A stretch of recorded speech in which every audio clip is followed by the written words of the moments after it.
Muy buenos días, estimados alumnos. Damos inicio a la clase número 24 correspondiente al tema siempre de la responsabilidad civil. Ya con esto pues damos por finalizado este tema y entramos a ver el proceso penal de menores.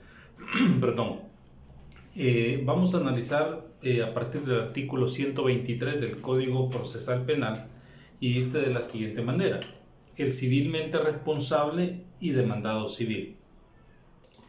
Dice, artículo 123, civilmente responsable será la persona que de acuerdo al Código Penal deba responder por los daños y perjuicios causados por el hecho punible. Si la calidad de responsable civil coincide plenamente con la de imputado, el ejercicio de tal calidad se hará valer en el mismo procedimiento. La intervención del responsable civil en el proceso penal puede ser voluntaria o forzosa. Demandado civil será el tercero no comprendido en el inciso anterior a quien la sentencia pueda generar efectos lesivos en de su interés.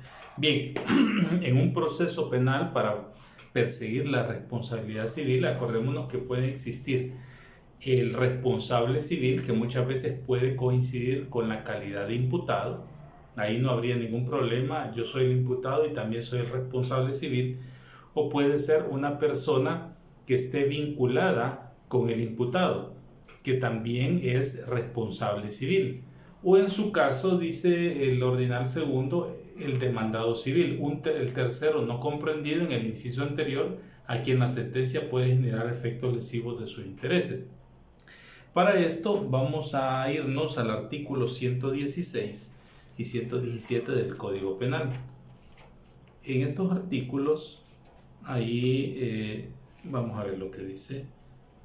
Artículo 116 dice: toda persona responsable penalmente de un delito o falta lo es también civilmente, si del hecho se derivan daños y perjuicios, ya sea esto de carácter moral o de material. Las empresas que hubieran asumido el riesgo de las responsabilidades pecuniarias como consecuencia de un hecho previsto en la ley serán responsables civilmente hasta el límite de la indemnización, dice, legalmente establecido o convencionalmente pactado, sin perjuicio del derecho de repetición con quien corresponda. Ahora dice el artículo 117. La exención de responsabilidad penal declarada conforme a los números 3, 4 y 5 del artículo 27 de este código no comprende la de la responsabilidad civil, que será efectiva conforme a las reglas siguientes. En los casos del numeral 3 será civilmente responsable la persona en cuyo favor fue precavido el mal, dice, en proporción del beneficio recibido. El 2, en el caso del numeral 4, son responsables civiles subsidiarios los que tengan a los autores o partícipes bajo su potestad o guarda legal. Y 3, en el caso del numeral 5, el que haya causado la situación de no exigibilidad en su defecto o el que se hubiera ejecutado en el hecho. Es decir, cuando nos enfrentamos a una responsabilidad civil, aquí hay que tomar en cuenta que muchas veces puede ser, por ejemplo, el padre de familia que tiene que ver con, o el curador o el tutor que estaba bajo la responsabilidad de la persona que tiene calidad de imputado, que será el responsable subsidiario sobre esta persona en el área civil como tal. Si es una empresa, pues podemos establecer que es un tercero demandado civil, que en muchos casos pues se comprometen. Puede darse el caso de que la empresa se haya comprometido a pagar algún tipo de indemnización, o en el caso de las empresas de seguros, que es así, mantienen, esas son las empresas, prácticamente son las únicas personas jurídicas que se ven obligadas a pagar las empresas de seguros, una responsabilidad civil subsidiaria, ¿no? Por ley, por lo que establecen en los contratos. Pero lo importante de esto es establecer que podemos tener al civilmente responsable, ¿sí? Digamos, tres categorías: civilmente responsable, que coincide con la calidad de imputado; dos, otra persona responsable de los que menciona acá el artículo 117. Vamos a ver, de los que menciona el artículo 117, relacionado con el artículo 27, ¿no? del Código Penal, cuando hablaba de las excluyentes de la responsabilidad penal. A eso se le llaman responsables civiles subsidiarios. Y puede existir también un tercero, como dice el inciso segundo del 123, demandado civil será el tercero no comprendido en el inciso anterior a quien la sentencia pueda generar efectos lesivos en su interés. Estamos hablando de una persona jurídica como tal. Ese puede ser un tercero responsable, ¿no? Como poníamos el caso, diríamos, de la empresa de electricidad CLESA en las sesiones pasadas, pudiera darse un caso sobre eso, donde, o una empresa de alimentos, por ejemplo, donde la empresa vaya a responder. Imagínense que de pronto usted llega a Pollo Campero, valga el comercial, y le dan un mal servicio, le dan una comida contaminada. Ese es un delito como tal, ¿no? Hay un delito relativo a la salud pública, preparación de alimentos contaminados, algo así se llama el delito, y de pronto se establece un proceso penal y se logra la indemnización, una responsabilidad civil. En ese caso, perfectamente la empresa va a ser el demandado civil como tal, ¿no? En realidad no sería ni la persona que preparó los alimentos, el pollo, sino que ni el que le fue a servir, sino que es la empresa como tal, porque es la que está respondiendo o es la que se identifica dentro de ese rubro como aquel que está dando el servicio. En ese sentido,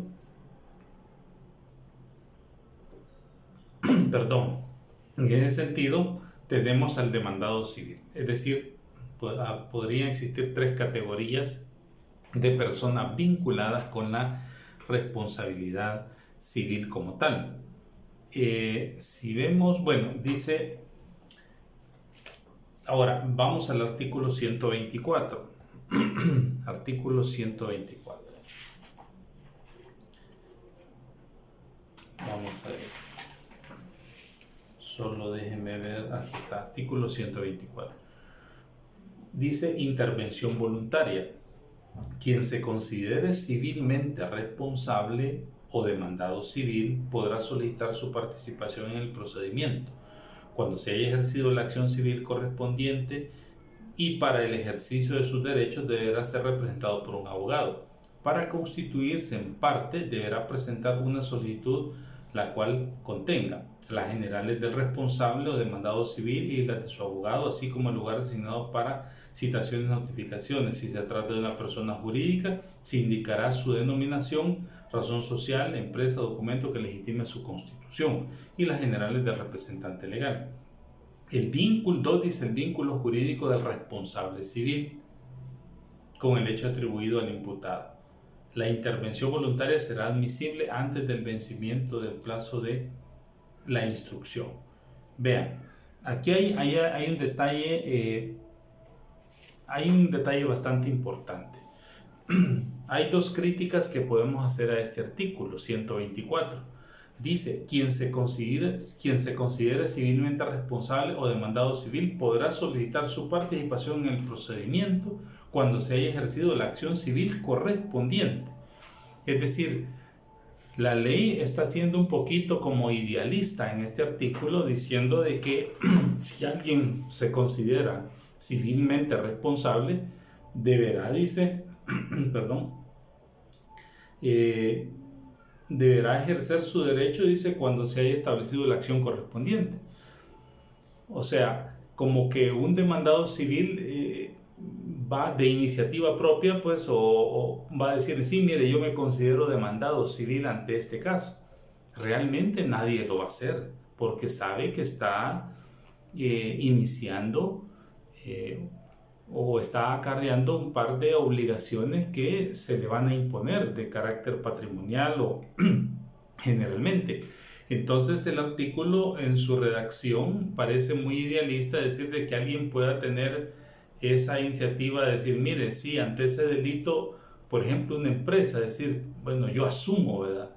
Ese es el espíritu de la ley, decir, no, yo asumo esa situación que le pasó, por ejemplo, a la persona que nos visitó a comer, se le dio comida mal elaborada, se enfermó, etcétera, entonces yo asumo como tal. ese es el deber ser, pero en realidad vemos de que alguien de iniciativa diga, sí, mire, yo me considero civilmente responsable, será bastante difícil. Ya no se diga en un delito común, normal, digamos, ¿no? Que alguien, que el demandado, el imputado pueda decir, no, mire, yo también me considero civilmente responsable sobre este delito. O un tercero que actúe en favor de otro. Yo considero de que afecté también los bienes, entonces me considero yo y quiero que yo asumo eso y voy a iniciar mi representación. Entonces aquí esta es de la primera crítica que se le hace a esto, ¿no? Como tal. Luego dice, quien se considere civilmente responsable del mandado civil podrá solicitar su participación en el procedimiento cuando se haya ejercido la acción civil correspondiente, y para el ejercicio de sus derechos deberá ser representado por un abogado. Es decir, debe establecer la representación legal. Para constituirse en parte debe presentar una solicitud que contenga las generales del responsable o del demandado civil y las de su abogado, así como el lugar designado para citaciones, notificaciones. Bueno, esto es de rigor, no para entablarlo, para emplazarlo. Pero la segunda crítica se establece en el ordinal segundo y dice el vínculo jurídico del responsable civil con el hecho atribuido al imputado. Es decir, que tuve la iniciativa de decir, mire, yo me considero responsable civil, también de acuerdo al ordinal segundo, cuando me constituya en mi solicitud, debo demostrar ese vínculo. O sea, lo que trato de decir es de que el ordinal segundo más bien es un requisito del demandante civil. Él tendrá que demostrar la relación que yo como demandado civil tengo con el delito.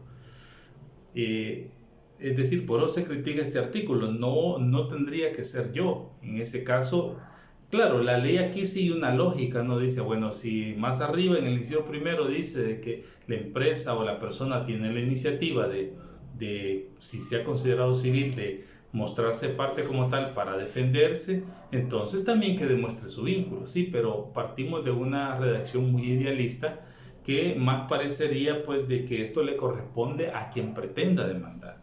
Si yo quiero demandar a X persona porque la considero responsable civil, yo la voy a señalar, yo lo voy a hacer.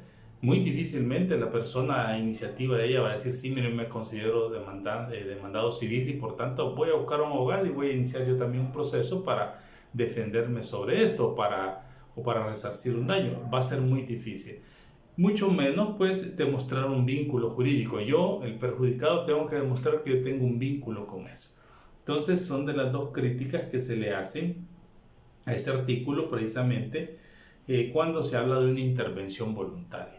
Esto pues difícilmente puede existir, aunque si hay una empresa, quizás por el tipo de cultura que tenemos en nuestro país, nuestra cultura jurídica o la poca aplicabilidad de responsabilidad de las empresas en esta área, porque bueno, de todos es conocido, por ejemplo, en Estados Unidos se demandan a las empresas por un maltrato en un supermercado, porque de pronto estaban haciendo limpieza y no pusieron los conos, no pusieron los conos para que la gente no pasara porque está el piso mojado, y alguien, como no sabía, pasó y se resbaló, se cayó y se fracturó una rodilla o quedó mal, se enfermó. Entonces allí ya hay una demanda contra la empresa como tal, cosa que no sucede aquí en El Salvador, ¿no? Incluso aquí en El Salvador uno anda en los súper, ve que los empleados están haciendo limpieza, ponen los cones y hasta los apartamos, o pasamos por ahí. Creo que es una falta, digamos, como de cultura y de ejercicio que debemos de hacer en este aspecto de las demandas que pudiéramos tener contra las empresas, y por eso las empresas no actúan de manera oficiosa como tal, o a veces no tienen tan siquiera ellas el deber de cuidado de estar atentos a esa situación. Entonces, la intervención, el artículo 24 dice que puede haber una intervención voluntaria, ¿no? Que yo perfectamente diga, sí, yo me voy a someter al proceso y lo voy a hacer. Yo considero que tengo una iniciativa, incluso voy a demostrar el vínculo que hay para responder. Aquí se entiende que hay una intención de responder, ¿no? Muy bien, dice el artículo 125. 125. Bueno, aquí nos vamos también, busquemos el artículo 124 del Código de Procedimientos Civiles y Mercantiles, que habla de, vamos a ver, artículo, no, perdón, no, aquí no vamos a relacionar ningún artículo del Código de Procedimientos Civiles y Mercantiles. Entonces vamos al artículo 125, que tiene que ver con la ejecución e intervención forzosa, es decir, aquella que sí es convocada por el juez como tal.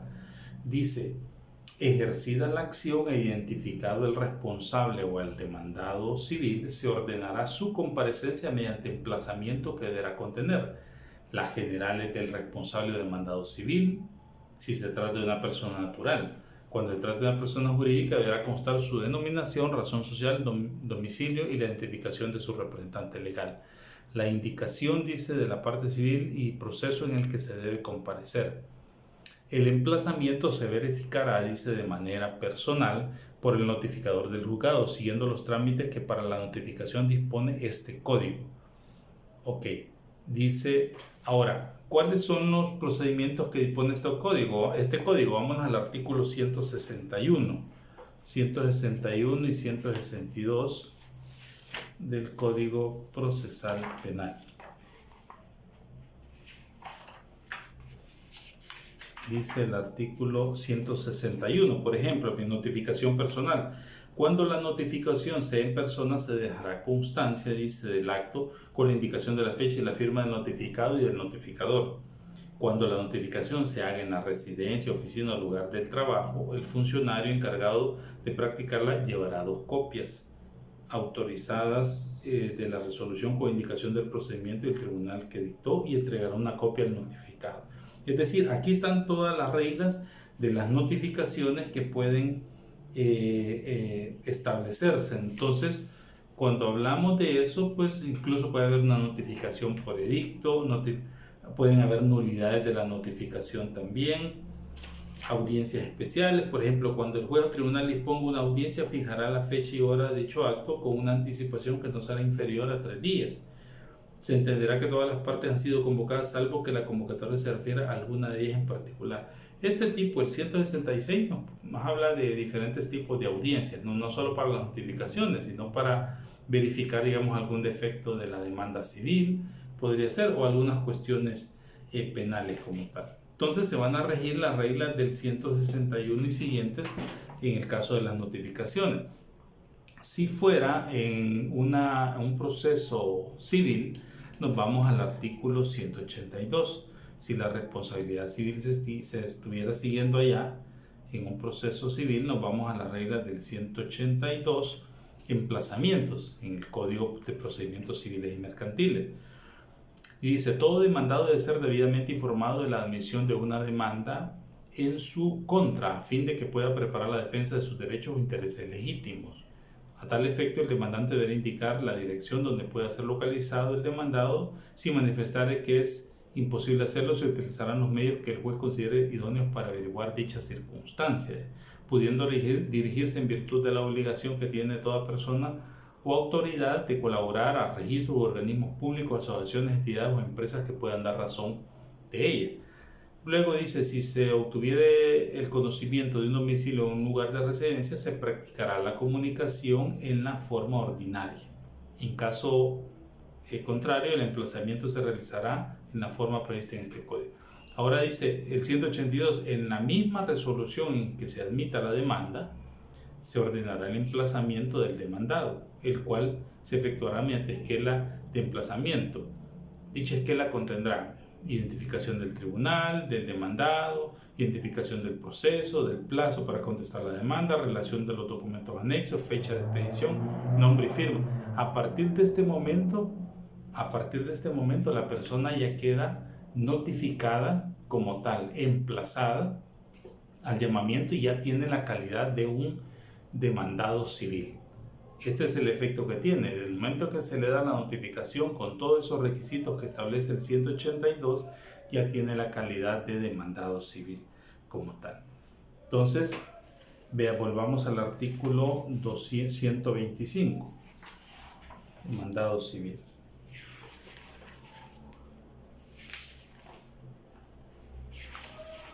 El artículo, aquí está, dice, perdón, vean qué interesante, dice, el emplazamiento se verificará en cualquiera de las dos vías, no penal, en el caso penal, el otro va a tener otro tratamiento. El emplazamiento se verificará de manera personal por el notificador del juzgado, siguiendo los trámites que para la notificación dispone este código. Si notificado el responsable de mandado civil no concurre a mostrarse parte en el término de 5 días hábiles, será declarado rebelde y su falta de comparecencia no suspenderá el procedimiento. Si decide personarse posteriormente, el procedimiento se le tendrá por parte, pero ello no suspenderá ningún acto o actuación señalada. La falta de asistencia del responsable de mandado civil a un acto de anticipo de prueba no suspenderá la práctica de este. Vean qué interesante, porque los efectos de la rebeldía o de la no comparecencia del responsable civil o del mandado civil a un acto de procedimiento no tienen los mismos efectos que cuando se persigue la responsabilidad penal, ¿no? Allá dijimos, por ejemplo, que un anticipo de prueba no puede, por ejemplo, no puede faltar alguna de las partes porque ya sería nulo. La rebeldía ya en la responsabilidad penal tiene sus efectos, que no va a intervenir no va a agotar, no va a paralizar la etapa instructora, pero agotada esta se van a archivar las diligencias y esta no tiene ese efecto. Al contrario, puede mostrarse parte después y se lo va a tener como tal, y todos los actos que se hicieron van a seguir siendo válidos, como dice la ley. Entonces son, digamos, dos efectos distintos que tiene este artículo como tal. Veamos el artículo 218 del Código de Procedimientos Civiles y Mercantiles. Dice: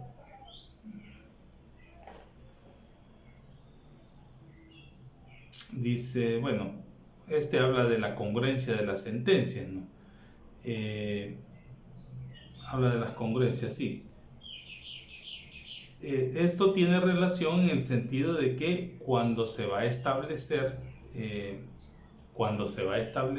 ya la responsabilidad civil y se va a fundamentar, se va a motivar, aunque no haya aparecido en un acto procesal el demandado, el responsable civil, porque no quiso llegar o no se había constituido, pues eso en ningún momento va a afectar también el principio de congruencia como tal. Dice: las sentencias deben de ser claras y precisas, deberán resolver todas las pretensiones y los puntos litigiosos planteados y debatidos. El juez deberá ceñirse a las peticiones formuladas por las partes con estricta correlación, dice, entre lo que se pide y lo que se resuelve. No podrán otorgar más de lo pedido por el actor, menos de lo resistido por el demandado, ni cosa distinta a la solicitada por las partes. Sin alterar la pretensión y con respecto a los hechos alegados por las partes como base de sus causas de pedir, el juzgador podrá emplear los fundamentos de derecho o las normas jurídicas que consideren más adecuadas al caso, aunque no hubieran sido invocadas por las partes. Esta es parte de la facultad, diríamos, discrecional, pero sin caer en una arbitrariedad que tiene el juez como tal. Ahora dice: podrán oponerse a la intervención forzosa o espontánea, dice, el responsable o demandado civil, el imputado o el actor civil, siempre que no haya sido quien solicitó el emplazamiento. Si la exclusión del responsable o demandado civil es por parte del actor civil, no podrá este último intentar posteriormente cualquier acción en contra de aquel. Es decir, la ley lo que establece es que también el imputado como tal, el imputado puede oponerse a la constitución de una persona que esté siendo llamada como responsable civil. Por ejemplo, yo como imputado sé que se está convocando a una persona que no tiene nada que ver. Yo puedo oponerme a ese llamamiento, o puedo establecer de que no estoy de acuerdo con eso. También dice: el actor o el demandante civil puede oponerse, pero si lo hace, en ese caso pues ya no tendrá otra oportunidad de volverlo a hacer, porque si lo excluye, porque estaría como renunciando a su derecho como tal. Dice: si la exclusión del responsable o demandado civil es por parte del actor civil, ¿sí? Actor civil es el demandante, no podrá este último intentar posteriormente cualquier acción en contra de aquel, es decir, hay un desistimiento hasta cierto punto de lo que puede pasar. Veamos el 182, vamos a ver qué dice el artículo 182 del Código de Procedimientos Civiles y Mercantiles. Dice, no, ese habla del emplazamiento como tal. Ok, del emplazamiento. Vale, entonces vamos al artículo ahora 126, ya para ir finalizando, y dice facultades del responsable o demandado civil. El responsable o demandado civil dice admitido como parte tendrá los mismos derechos y facultades de las que goza el imputado respecto de la defensa en sus intereses civiles, en lo que fuere aplicable. La intervención como tercero no le exime de su deber de rendir testimonio. Fíjense, el responsable o el demandado civil. Una persona, un tercero, diríamos, un padre de familia, un tutor, una persona que actuó distinta, una persona que actuó para salvaguardar otro bien jurídico y lesionó el de una persona. Todas estas personas, dicen, tienen, ya cuando están configuradas como responsables civiles, tienen todas las facultades que tiene un imputado para ejercer su defensa. Por supuesto, en el aspecto civil como tal, es decir, aportar medios probatorios, participar en todas las etapas del proceso, hacer todas las peticiones que consideren necesarias, contradecir la prueba que se esté inmediando en un momento determinado, participar en todas las audiencias, proponer diligencias o proponer algún tipo de investigación, perfectamente lo puede hacer, tiene derecho a participación en todas las, a expresarse en todas las audiencias también. Por eso dice el responsable o el demandado civil admitido como parte. Lo mismo ocurre para un representante de una empresa. Admitido como parte tendrá los mismos derechos y facultades de las que goza el imputado respecto de la defensa de sus intereses civiles en lo que fuera aplicable. La intervención como tercero, dice, la intervención como tercero no le exime de su deber de rendir testimonio. Claro, si el juez lo considera necesario o las partes también lo llaman o lo proponen para que rinda un testimonio, pues está en obligación de comparecer, es decir, no puede escudarse en su calidad de demandado civil para decir, mire, yo no voy a rendir un testimonio. O sea, está obligado a rendir un testimonio, y cuando aprendimos las reglas del testimonio decíamos que es una persona que conoce de los hechos y que su llamamiento es para decir verdad sobre todo lo que sabe. Entonces tiene que cumplir pues con este llamamiento que el juez le puede hacer en un momento. Luego dice la exclusión del actor civil o el desistimiento en la presentación incoada hará cesar, dice, la intervención del responsable o el demandado civil, la exclusión del actor civil o el desistimiento de la pretensión incoada. ¿Cómo se puede excluir un actor civil? Bueno, cuando no cumple, por ejemplo, con los requisitos de la solicitud de constitución de actor civil. Si no cumple con esos requisitos, no los subsana, no obstante haberle hecho las prevenciones del caso, pues se puede excluir, ¿no? Definitivamente. Eso podría ser, o el desistimiento de la pretensión incoada. Cuando él ya en un momento procesal ya no presente medios probatorios, ya no demuestre llegamos a la audiencia preliminar y vamos ya vimos la parte penal, pues hoy vamos con el ofrecimiento de prueba. Bueno, ahí en la audiencia preliminar ya no podría ser, tendría que ser antes, ¿no? En el momento, en los plazos que ya la ley señala para hacer todas las pretensiones. En este caso, dice, la exclusión del actor civil o el desistimiento de la pretensión incoada hará cesar la intervención del responsable o del demandado civil. Entonces, si no presenta pruebas en el momento antes de la audiencia preliminar, pues se tiene por un desistimiento como tal, tácitamente, ¿no? Eso pues conlleva pues a que la intervención del responsable del mandado civil también tenga que cesar, es decir, ya no tiene por qué seguir demostrando su inocencia o su defensa ante esas circunstancias de responsabilidad civil que se plantean. Bien, con esto damos por finalizado ya el tema de la responsabilidad civil y en la próxima clase iniciamos con el tema del proceso penal de menores. Pasen buenas tardes.